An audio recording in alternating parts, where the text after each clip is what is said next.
Hello everyone, welcome to our channel. तो आज का हमारा टॉपिक है ओम्स लॉ।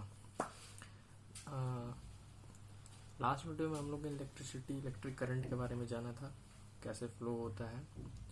तो उस वीडियो के लिए आपका लिंक नीचे डिस्क्रिप्शन बॉक्स में दिया हुआ है।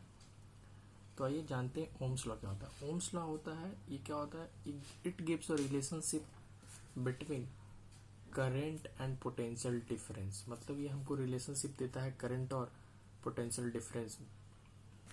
पोटेंशियल डिफरेंस क्या होता है तो आप लोग लास्ट लेक्चर में देखे ही होंगे। पोटेंशियल डिफरेंस होता है कि किसी भी दो पॉइंट, मतलब इसको डिफाइन कैसे किए थे कि अगर ये यहाँ पे दो पॉइंट है, ठीक है, यहाँ पे मान लीजिए चार्ज क्यू हुए है, ये ए पॉइंट है, ये बी पॉइंट है, और ये चार्ज क्यू भी है, यहाँ इलेक्ट्रिक पोटेंशियल भी है और यहाँ इलेक्ट्रिक पोटेंशियल भी है।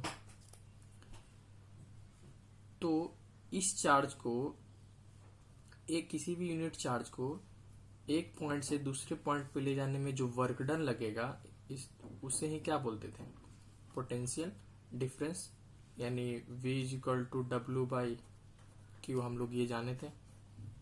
आप इसको डेल्टा V भी बोल सकते हैं, क्योंकि ये क्या हो जाएगा एक तरह से VA माइनस VB, ठीक है, पोटेंशियल डिफरेंस। और इसी पोटेंशियल डिफरेंस के कारण क्या होता है, हमारा करंट जनरेट होता है। क्योंकि यहाँ से उस लेक्चर में बताया था कि चार्जेस जैसे हायर पोटेंशियल से आपका लोअर पोटेंशियल से फ्लो होता है। अगर चार्ज इलेक्ट्रॉन है तो इलेक्ट्रॉन के फ्लो के अपोजिट डायरेक्शन में हमारा क्या होता है, करंट का डायरेक्शन होता है। तो ओम्स लॉ को आगे जाने से पहले हम लोग एक टर्म जानेंगे, किसके बारे में, रेसिस्टेंस के बारे में। तो रेसिस्टेंस क्या होता है, पिछले क्लास में आपको बताया था रेसिस्टेंस क्या होता है, एक तरह से बैरियर होता है करंट का, यानी जितना ज्यादा रेसिस्टेंस होगा उतना ही कम करंट फ्लो करेगा किसी भी कंडक्टर में। तो यहाँ पर डेफिनेशन है आपका, the property of a conductor due to which it opposes the flow of current, यानी फ्लो ऑफ करंट को क्या करता है, जो अपोज करता है उसी को क्या बोलते हैं, रेजिस्टेंस बोलते हैं। अब बोलेंगे सर ये कि रेजिस्टेंस अगर कैसे होता है, कैसे इसका अकरेंस होता है। तो आइए इसका कॉन्सेप्ट ऑफ रेसिस्टेंस यहाँ पे हम लोग जानेंगे कि कैसे अकर होता है। कि मान लीजिए कि ये मेटल कंडक्टर है, ठीक है, कोई ऐसा मेटल कंडक्टर है आपका इनिशियली। तो इनिशियली इसमें क्या होगा, मान लीजिए कुछ पॉजिटिव आयंस होंगे जो फिक्स्ड होंगे, वो जो मूव तो करते नहीं है, और कुछ मान लीजिए इलेक्ट्रॉन्स है, जैसे ये इलेक्ट्रॉन्स है, एरो से जो हम डिनोट कर रहे हैं वो इलेक्ट्रॉन्स है। ये सब क्या है, इलेक्ट्रॉन्स है। और ये मेटल कंडक्टर या मेटल वायर भी बोल सकते हैं आप, ठीक है, ठीक है। तो यहाँ पे क्या है कि सबका एक अरेंजमेंट फिक्स्ड पॉजिटिव आयंस है और लार्ज नंबर ऑफ इलेक्ट्रॉन्स भी है जो फ्री मूव करता है। तो इसी फ्री जो मूव इलेक्ट्रॉन करता है इसको क्या बोलते हैं हम लोग, फ्री इलेक्ट्रॉन। जैसे ये फ्रीली मूव कर रहा है तो इसको क्या हम लोग बोलते हैं, फ्री इलेक्ट्रॉन्स, ठीक है।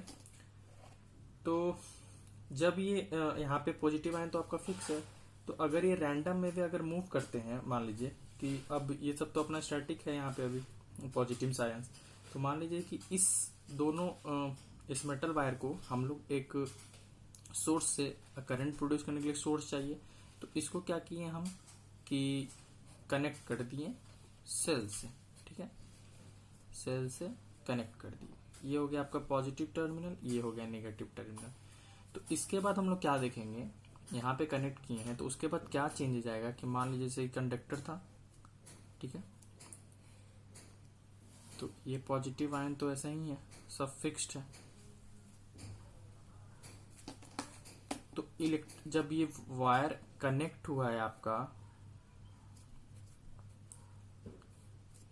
पॉजिटिव और नेगेटिव टर्मिनल से, तो नेगेटिव इलेक्ट्रॉन का डायरेक्शन क्या हो जाएगा, इलेक्ट्रॉन का डायरेक्शन चेंज हो जाएगा। इलेक्ट्रॉन क्या होगा, नेगेटिव से पॉजिटिव की तरफ घूम के जाएगा। मतलब ये जो इधर रैंडम वे में इधर सब मूव कर रहा था, अब क्या हो जाएगा, सबका डायरेक्शन इस तरीके से हो जाएगा।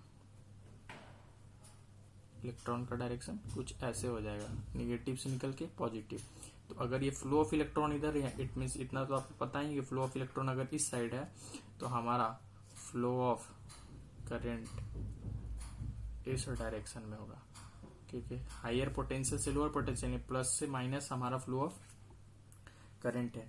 तो इसी जब हमारा सेल यहाँ पे जब सोर्स ऑफ इलेक्ट्रिसिटी हम लोग कुछ देते हैं, पोटेंशियल डिफरेंस क्रिएट हो रहा है यहाँ पे, तो करंट प्रोड्यूस हो रहा है। तो यहाँ पे जो मूवमेंट ऑफ इलेक्ट्रॉन हो रहा है तो क्या होगा, नेगेटिव टुवर्ड्स पॉजिटिव जा रहा है। तो इस दौरान क्या होगा कि आपका इलेक्ट्रॉन कुछ एनर्जी गेन करेगा, तो ये मूव करना स्टार्ट करेगा स्पीडली। लेकिन बीच में जो प्रोटॉन्स है, मतलब ये पॉजिटिव चार्ज है, उससे क्या होगा, टकराएगा, और टकराने के बाद कुछ एनर्जी अपना फिर से लूज करेगा। लेकिन स्टिल वो क्या करेगा, फिर से पॉजिटिव पोटेंशियल की तरफ आने की कोशिश करते रहेगा। तो इस दौरान हमेशा उसको एक बैरियर मिलते रहेगा और कंटिन्यूअसली ऐसी मूव वो करेगा। तो इनका स्पीड क्या होगा, इंक्रीज रहेगा, और प्रोसेस ऐसे ही लगातार बढ़ते रहेगा। तो एक तरह से जो रेसिस्टेंस है यहाँ पे कंडक्टर, मतलब यहाँ पे मेटल क्या कर रहा है, एक रेसिस्टेंस ऑफर कर रहा है फ्लो ऑफ इलेक्ट्रॉन के लिए, क्योंकि इलेक्ट्रॉन यहाँ मूव कर रहा है, फिर पॉजिटिव चार्ज का टकरा रहा है, डायरेक्शन चेंज, फिर वो मतलब एक ड्रिफ्ट, यहाँ पे उनका drift velocity of electron toward positive terminal fix है। तो यहाँ से हमको क्या पता चला कि जो रेजिस्टेंस ऑफ कंडक्टर है वो डिपेंड किस पे करता है, number of collision of electron with positive ions. मतलब जो नंबर ऑफ इलेक्ट्रॉन है वो जितना पॉजिटिव आयन से टकराएगा उतना ही रेजिस्टेंस आपका बढ़ेगा इस एंड से इस एंड आने में। ओके, तो आइए यहाँ पे जानते हैं कि factor of affecting resistance of conductor, मतलब रेसिस्टेंस ऑफ कंडक्टर कौन सा फैक्टर अफेक्ट करता है। तो पहला हमें हमारा nature of conductor. Nature of conductor कैसे है कि मान लीजिए कि डिफरेंट सब्सटेंसेस के पास different concentration of free electrons होते होंगे। सब मटेरियल्स पर डिपेंड करता है, जैसे सब्सटेंस सिल्वर है, कॉपर है, लीड है, अल्युमिनियम है, वो लोग लेस रेसिस्टेंस ऑफर करते हैं क्योंकि वो गुड कंडक्टर ऑफ इलेक्ट्रिसिटी है। वहीं पे जहाँ पे रेसिस्टेंस किसी का ज़्यादा होता है, जैसे रबर हो गया, ग्लास हो गया, वुड हो गया, वो एक तरह से इंसुलेटर है, वो इलेक्ट्रिसिटी कंडक्ट नहीं करते। तो ये नेचर ऑफ कंडक्टर के द्वारा जो रेसिस्टेंस अफेक्ट होता है। दूसरा है लेंथ ऑफ द कंडक्टर। तो लेंथ ऑफ कंडक्टर कैसे हम लोग डिफाइन करेंगे कि मान लीजिए कि अगर लॉन्ग कंडक्टर है, अगर कंडक्टर लंबा है, तो उसमें नंबर ऑफ कॉलिजन क्या होंगे, ज्यादा होंगे। छोटे कंडक्टर के कंपेरेटिवली जो छोटा है उसमें कम कॉलिजन होगा, जो बड़ा कंडक्टर है उसमें ज्यादा तुम्हारा कॉलिजन होगा। तो यहाँ से एक चीज पता चला कि रेजिस्टेंस जो है वो क्या है, डायरेक्टली प्रोपोर्शनल लेंथ के, मतलब लेंथ जितना ज्यादा उतना ही रेजिस्टेंस ज्यादा। ठीक है, फिर आता है हमारा थिकनेस ऑफ कंडक्टर। तो थिकनेस ऑफ कंडक्टर क्या है कि मान लीजिए थिकनेस यानी जितना लार्ज एरिया रहेगा, जितना मोटा रहेगा, उसमें क्या होगा, आपका रेजिस्टेंस कम होगा, ज्यादा स्पेस है, वहां पे टकराने की कैपेसिटी कम होगी। और जितना ही थिन रहेगा उतना ही वो क्या होगा, ज्यादा कोलिजन होगा। मतलब अगर थिक है तो उसमें हाई रेसिस्टेंस नहीं, लो रेसिस्टेंस होगा, और जो थिन है उसमें हाई रेसिस्टेंस होगा। तो एक तरह से एरिया पे है तो डिपेंड कर रहा है, थिकनेस है तो रेसिस्टेंस क्या होगा, इनवर्सली प्रोपोर्शनल एरिया। मतलब एरिया बढ़ेगा तो रेसिस्टेंस घटेगा, और एरिया घटेगा तो रेसिस्टेंस बढ़ेगा। फिर आते हैं हम लोग टेम्परेचर की बात करते हैं कि टेम्परेचर पे कैसे डिपेंड करता है कि अगर हम लोग किसी कंडक्टर का टेम्परेचर बढ़ाएंगे तो जो इलेक्ट्रॉन का मोशन है वो भी क्या होगा, बढ़ेगा। तो जितना ही इलेक्ट्रॉन का मोशन बढ़ेगा उतना ही कंडक्टर का रेसिस्टेंस भी क्या होगा, इंक्रीज करेगा। यानी रेजिस्टेंस हमारा डायरेक्टली प्रोपोर्शनल भी टेम्परेचर है एक तरीके से। जितना ज्यादा टेम्परेचर बढ़ेगा उतना ही इलेक्ट्रॉन तेजी से मूव करेगा, इधर उधर फ्लो करेगा, तो वो क्या होगा, कंडक्टर का भी रेजिस्टेंस उतना ही इंक्रीज करेगा। तो ये डायरेक्टली प्रोपोर्शनल टू टेम्परेचर है। तो यहाँ हम लोग रेजिस्टेंस के बारे में समझे, उसके फैक्टर्स के बारे में समझे, किस किस पे फैक्टर पे अफेक्ट पड़ता है। तो अब जानते हैं ओम्स लॉ के बारे में। तो ओम्स लॉ के बारे में क्या बताया था कि वो रिलेशनशिप हमें किसके बीच में देता है, करंट एंड पोटेंशियल डिफरेंस के बीच में। तो अकॉर्डिंग टू ओम्स लॉ क्या होता है, तो डिफाइन करता है कि एट कांस्टेंट टेम्परेचर पे जो हमारा करंट होता है, जो कंडक्टर के थ्रू फ्लो करता है, वो डायरेक्टली प्रोपोर्शनल किसके होता है, पोटेंशियल डिफरेंस के। इट मीन्स यहाँ से एक रिलेशन आया कि जो हमारा ये करंट है वो डायरेक्टली प्रोपोर्शनल क्या है, V के।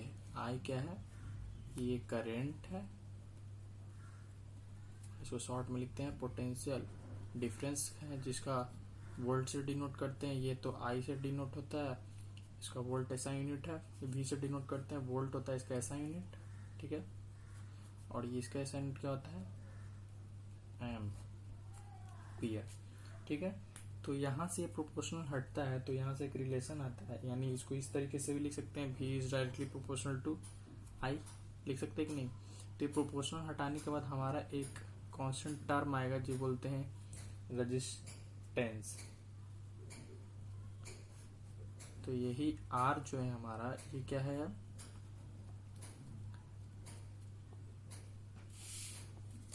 सॉरी, जो यही रेजिस्टेंस ऑफ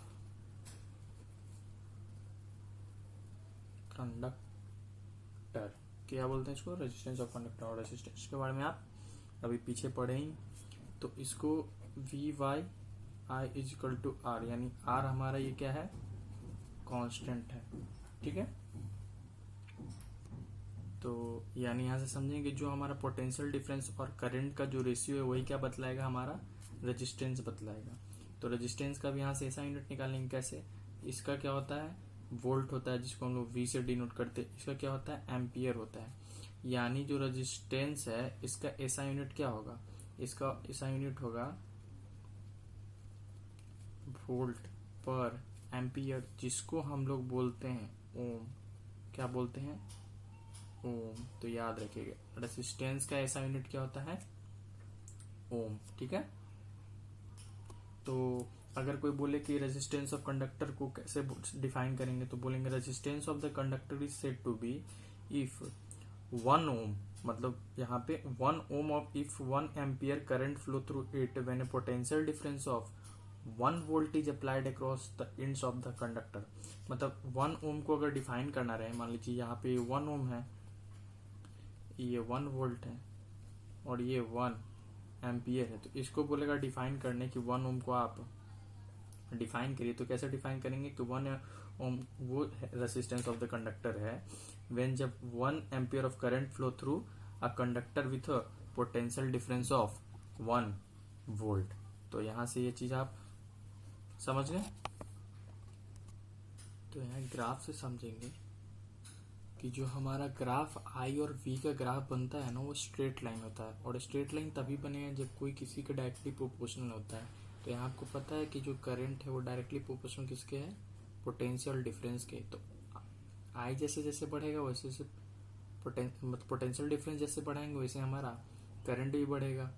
तो ये जो हमारा कांस्टेंट आ रहा है ये किस चीज का है, ये ग्राफ आएगा रेजिस्टेंस का ग्राफ आएगा। यानी जब भी हमारा जो वी वाई आई का वैल्यू लेंगे हम लोग वो आर के बराबर आएगा, यानी हमेशा क्या आएगा, कांस्टेंट आएगा, ठीक है। अब बोले कि आप वेरीफाई करो ओम्स लॉ को, क्या ओम्स लॉ को हम लोग अब वेरीफाई करेंगे कि कैसे पॉसिबल है। तो क्या करेंगे, पहले एक सर्किट ड्रॉ करते हैं, ठीक है। तो सर्किट ड्रॉ करते हैं, तो यहाँ पे मान लेते हैं ये एम्पियर लिए, ठीक है, ये कंडक्टर है, कोई वायर ले लेते हैं। वोल्ट मीटर आपको पता है हम लोग पैरेलल में जोड़ते हैं, ये है प्लस ये है माइनस। तो देखिए पोटेंशियल डिफरेंस क्रिएट हो गया है तो पॉइंट पे, ठीक है। यहाँ से ये बैटरी कनेक्ट कर लेते हैं,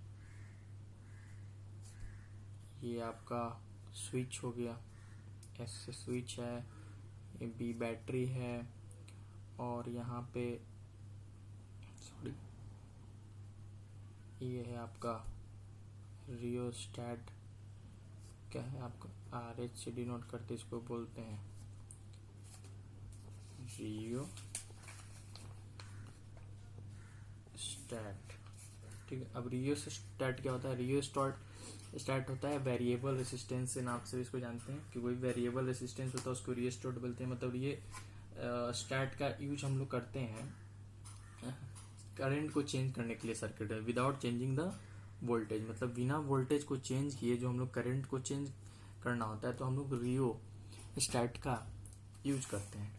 तो अब यहाँ पे वेरीफाई कैसे करेंगे, तो हम लोग को पता है कि वी वाई आर हम लोग को वेरीफाई करने के लिए हमेशा कांस्टेंट आना चाहिए, ठीक है। ये हमेशा क्या होना चाहिए, कांस्टेंट आना चाहिए। तो जब सर्किट जब स्मॉल करंट पास करते हैं, ठीक है, तो यहाँ पे स्मॉल जैसे ही सर्किट में हम स्मॉल करंट पास करेंगे तो वहां से एमीमीटर का हम लोग एक क्या करेंगे, रीडिंग ले लेंगे, ठीक है, कंडक्टर के द्वारा। तो वहां से हम लोग पोटेंशियल डिफरेंस का भी रीडिंग ले लेंगे। तो पहला कुछ रीडिंग आएगा, मतलब आई का I1 रीडिंग आया, ठीक है, और उसका V1 में पहले वाले केस में, मान लीजिए दूसरे केस में I2 मतलब करंट को बढ़ा दिए तो I2 रीडिंग V2। तो देखेंगे कि जो हमारा रेशियो आ रहा है V/I का इस वाले केस में और V/I इस वाले केस में, दोनों का वैल्यू हमेशा कांस्टेंट आते रहेगा। रेशियो हमेशा क्या आएगा, कांस्टेंट आएगा। तो यहां से हमारा ओम्स लॉ क्या हो गया, वेरीफाई हो गया। तो एक नया टर्म जानते हैं, रेसिस्टिविटी। रेसिस्टिविटी क्या होता है, इसको हम लोग स्पेसिफिक रेसिस्टेंस भी बोलते हैं। तो रेसिस्टेंस के बारे में आप पीछे फैक्टर तो जाने ही। पहला फैक्टर क्या जाने थे आप, पहला ये था कि जो हमारा रेजिस्टेंस है वो डायरेक्टली प्रोपोर्शनल क्या होता है, लेंथ ऑफ द कंडक्टर के। मतलब जैसे लेंथ आपका बढ़ेगा रेजिस्टेंस भी उतना ही बढ़ेगा। ये आपका पहला केस था, ठीक है। दूसरा केस आप लोग क्या पढ़ा था कि रेजिस्टेंस क्या है, इनवर्सली प्रोपोर्शनल है एरिया के, ठीक है, किसके, एरिया के। मतलब जैसे जैसे हमारा एरिया बढ़ेगा रेजिस्टेंस क्या होगा, कम होते जाएगा। थिकनेस बढ़ेगा रेजिस्टेंस हमारा कम होगा, ठीक है। तो यहां से हम लोग प्रोपोर्शनलिटी हटा के टर्म लाते हैं। तो हमारा जैसे ये L/A हो गया, तो ये प्रोपोर्शनलिटी हटा के इक्वल टू ये टर्म आया यहाँ पे, इसी टर्म को हम लोग क्या बोलते हैं, रेजिस्टिविटी क्या बोलते हैं, कांस्टेंट टर्म जो आया है इसी को क्या बोलते हैं, रेजिस्टिविटी ऑफ मटेरियल। क्या बोलते हैं, रेजिस्टिविटी ऑफ मटेरियल, या इसको रो भी बोलते हैं। क्या बोलते हैं, ऐसे डिनोट करते हैं, ठीक है। इसको हम लोग रो भी बोलते हैं, RHO, ठीक है, ऐसे डिनोट करते हैं, इसको रो भी बोलते हैं। रेसिस्टिविटी ऑफ द मटेरियल और स्पेसिफिक रेसिस्टेंस ही बोलते हैं। तो यहां से हमारा एक फॉर्मूला क्या मिला,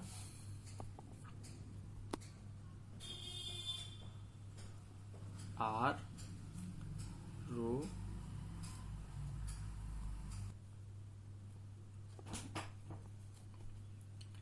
L/A। तो ये हमारा क्या मिला, फॉर्मूला, जो बहुत इंपॉर्टेंट फॉर्मूला, ऐसे क्वेश्चंस आते हैं। तो यहाँ पे R क्या है आपका, रेजिस्टेंस है, L लेंथ है, एरिया है, ये रेसिस्टिविटी है। तो यहाँ से इसका ऐसा यूनिट कैसे निकाल सकते हैं कि मानते हैं इसका रेजिस्टेंस वो रेसिस्ट ऐसा यूनिट होता है ओम, रो को छोड़ दीजिए, लेंथ का क्या होता है मीटर, और एरिया का मीटर स्क्वायर। तो 1 मीटर से 1 मीटर कट गया, यानी रो का ऐसा यूनिट क्या होता है, ओम मीटर। क्या होता है, ओम मीटर। इसको ऐसे भी हम लोग डिनोट करते हैं, ठीक है। तो यहाँ समझ में आ गया, ऐसा यूनिट क्या होता है, ओम मीटर। यानी रेसिस्टिविटी जो सब्सटेंस का होता है ना, वो लेंथ या थिकनेस पर डिपेंड नहीं करता है, वो बस डिपेंड करता है किस पे, नेचर ऑफ सब्सटेंस, और it depends on nature of substance and temperature, ठीक है। तो सिल्वर जानते हैं metal best conductor of electricity है, कॉपर भी है हमारा, अल्युमिनियम भी है हमारा। तो रेसिस्टिविटी जो एलॉय का होता है वो प्योर मेटल से ज्यादा होता है एलॉय का, ठीक है।